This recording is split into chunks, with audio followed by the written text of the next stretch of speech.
British quick, जो हुकूमत कर रहा होता है वो सीख भी तो रहा होता है कि हुकूमत कैसे करनी है। This communal divide was a device introduced by Lord Curzon. After him of course arrived Lord Minto, but Lord Curzon was the first person to identify this factor कि अगर यहाँ के एक को 3 के साथ लड़ा दिया जाए तो हम ज़्यादा से ज़्यादा देर तक यहाँ पे हुकूमत कर सकते हैं। उस वक्त हमारे कायद क्या कर रहे थे? देखिए, ताज़ीम जिसकी बनती है उसकी की जाएगी। कायद आज़म मोहम्मद अली जिन्ना 1906 में दादा भाई नारोजी से वो इंग्लैंड में मिल लिए थे ना, और बहुत कुर्बत थी, उनके सेक्रेटरी रहे थे।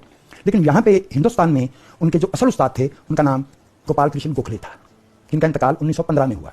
फ्रैंकली स्पीकिंग, मुझे आज भी अगर मौका मिले तो मैं गोखले साहब के पाँव छूंगा। वो जिन्ना साहब के साथ बैठते हैं और कहते हैं कि पहली दफ़े मौका आ गया है कि वायसराय की एग्जीक्यूटिव काउंसिल में एक इंडियन को शरीक होना है, तो किसको ये जिम्मेदारी दी जाए कि हमारी, यानी अब गोखले जी हजरत कायद आज़म के साथ मुशावरत फरमा रहे हैं।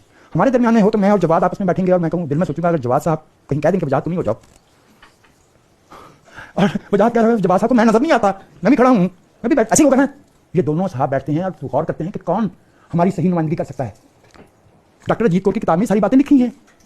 तो दोनों फैसला करते हैं कि एक बंगाली लॉयर है, बहुत अच्छा कानूनदान, वो हिंदुस्तान के सब लोगों की बहुत अच्छी नुमाइंदगी कर सकता है वायसराय की काउंसिल में।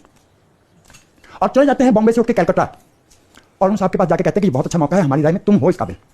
तो साहब कहते हैं कि जनाब मेरी चल रही है वकालत बहुत अच्छी, और मेरी गुजर बसर उस तनख्वाह पे नहीं हो सकती जो वायसराय के एग्जीक्यूटिव काउंसिल में जाने से होगी।